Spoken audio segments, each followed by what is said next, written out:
इस युद्ध का वर्णन उत्तरकांड में किया गया है, जहां देवों के देव महादेव और भगवान राम के बीच युद्ध की बात का ज्ञान होता है। जहां संसार में कुछ ऐसा अविश्वसनीय घटित हुआ जिसका बोध शायद ही किसी को रहा हो। एक तरफ राम की सेना और दूसरी तरफ महादेव के अनुचर। अब ऐसे में युद्ध का परिणाम भयंकर तो होना ही था। आज इस कहानी के माध्यम से हम ये जानेंगे कि इस युद्ध का परिणाम क्या हुआ, किसकी हुई जीत और किसकी हुई हार।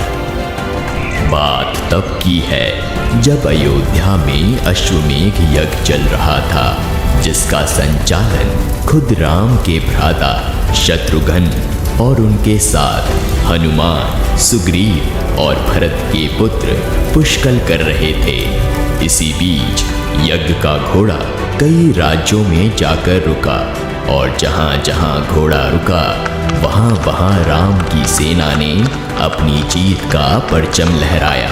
इसी तरह यज्ञ का घोड़ा देवपुर राज्य में जाकर रुका, जिसके राजा वीरमणि थे। राजा वीरमणि महादेव के अनन्य भक्त और श्री राम के अच्छे मित्र थे। इस बात से अनजान कि अश्वमेघ का घोड़ा उनके राज्य में आकर रुका है और उनके ही पुत्र ने घोड़े को रोककर खुद ही युद्ध का बिगुल बजा दिया है। वो निश्चिंत होकर अपने राज्य के कामकाज में लगे हुए थे, लेकिन जैसे ही उनके पुत्र रुकमांद ने उन्हें यह सूचना दी तो राजा वीरमणि चिंतित हो उठे। पुत्र, ये तुमने क्या कर दिया? श्री राम हमारे अच्छे मित्र हैं, उनके साथ युद्ध की बात तो हम सोच भी नहीं सकते। जाओ, जाकर उन्हें उनका अश्व लौटा दो। लेकिन बात अब काफी आगे बढ़ चुकी थी। रुकमांद ने राम के साधारण सैनिकों को जाकर उनसे युद्ध कर अपना घोड़ा वापस ले जाने की चुनौती दे डाली। इस पर अगर युद्ध की चुनौती वापस ली जाती तो देवपुर राज्य के साथ साथ राजा वीरमणि का नाम भी धूल में परिवर्तित हो जाता। बात को समझने और अपने राज्य का नाम डूबने से बचाने के लिए राजा वीरमणि ने युद्ध के लिए हाँ कह दिया। वहीं दूसरी तरफ जैसे ही बात की सूचना राम के भ्राता शत्रुघ्न को लगी तो उन्होंने भी इस चुनौती को स्वीकार करने में जरा भी झिझक नहीं की, जिस पर हनुमान ने उन्हें समझाते हुए कहा, युद्ध तो ठीक है, लेकिन पहले हमें राजा वीरमणि से बातचीत कर इस बात का समाधान बैठकर निकालना चाहिए। मैं यह बात इसलिए कह रहा हूँ क्योंकि देवपुर राज्य भोले भंडारी के संरक्षण में है। खुद राजा वीरमणि ने महादेव की तपस्या कर उनसे अपने राज्य की सुरक्षा करने का वरदान मांगा था। ऐसे में जो महाकाल की नगरी हो उसे भला कोई कैसे पराजित कर सकता है। जिसे सुनते हुए शत्रुघ्न ने ऐसा करने से मना कर दिया। शत्रुघ्न का कहना था कि ऐसा करके हम श्री राम का अपमान करेंगे। जब हम युद्ध करने की क्षमता और उसे जीतने का साहस रखते हैं तो हम किसी के भी सामने नहीं झुकेंगे। जिसके बाद बिना समय नष्ट किए दोनों राज्य की सेनाएं निकल पड़ी युद्ध क्षेत्र में। राजा वीरमणि की सेना को छिन्न भिन्न होने में जरा भी समय नहीं लगा। भरत के पुत्र पुष्कल ने लगातार वीरमणि पर प्रहार करने शुरू कर दिए, जिससे राजा वीरमणि वहीं मूर्छित हो गए। दूसरी तरफ हनुमान, सुग्रीव और शत्रुघ्न ने देवपुर की सेना को चारों तरफ से घेर उस पर असंख्य प्रहार किए, जिससे बच पाना अब मुश्किल हो चला था। चारों तरफ हाहाकार मच चुका था, जिसे देख महादेव का स्मरण किया जाने लगा। उनका देवपुर की रक्षा करने के लिए आह्वान किया जाने लगा। अपने भक्त को संकट में देख महादेव ने अपने अंश वीरभद्र के साथ नंदी, भृंगी और अपने कई अनुचरों को युद्ध के मैदान में भेजा। महादेव की सेना ने युद्ध मैदान में प्रवेश करते ही हारा हुआ युद्ध अपनी झोली में कर लिया।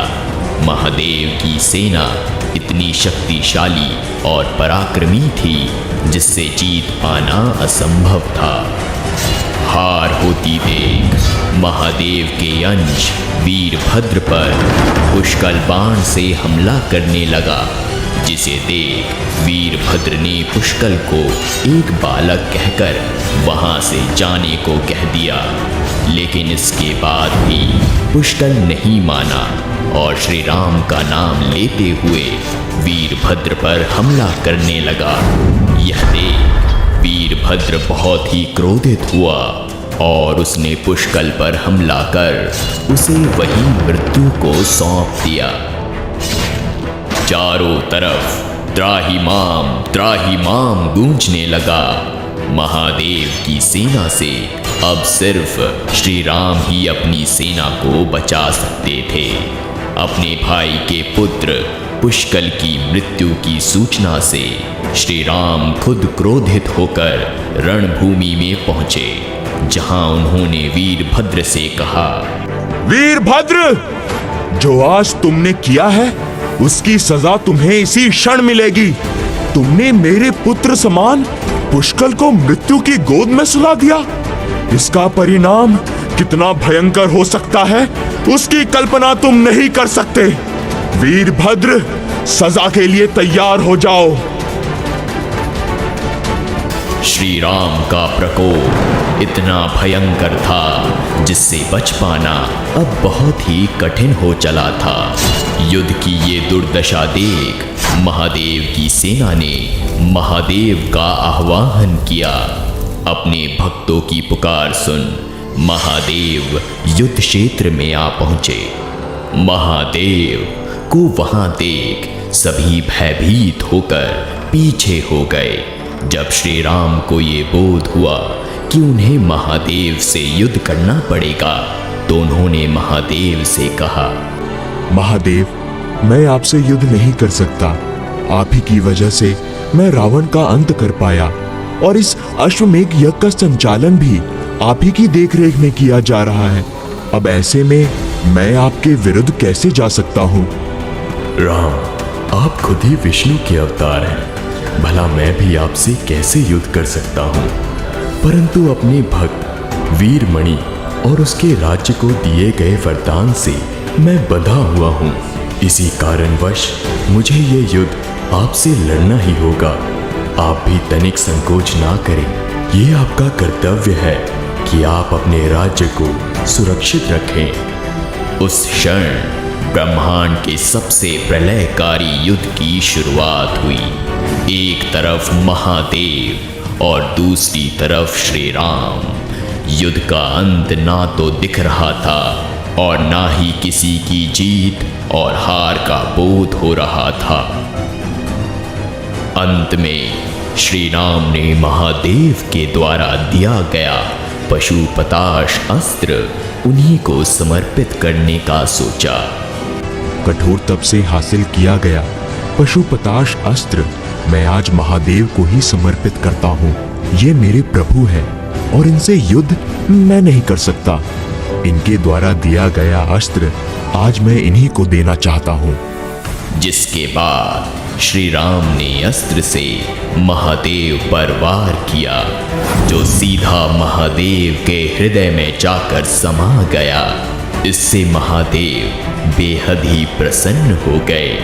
राम, कठोर तपस्या से प्राप्त ये अस्त्र तुमने मुझे ही लौटा दिया। तुमने तनिक भी नहीं सोचा कि जो अस्त्र तुम्हें इतने तप और जतन के बाद मिला उसे मैं कैसे लौटा दूं? मैं इससे अत्यंत प्रसन्न हुआ राम। बोलो, क्या वर मांगना चाहते हो? महादेव, मेरे पुत्र समान पुष्कल समेत इस युद्ध में जिसने भी अपने प्राण गंवाए हैं उन्हें वो वापस कर दे। महादेव ने उसी समय सभी को जीवन दान दिया। ना ही युद्ध में किसी की जीत हुई, ना किसी की हार। भला दो अत्यंत शक्तिशाली शक्तियों के बीच कोई जीत पाया है? राम अपनी सेना के साथ अयोध्या लौट गए और इधर देवपुर पर भी महादेव का आशीर्वाद हमेशा के लिए बना रहा।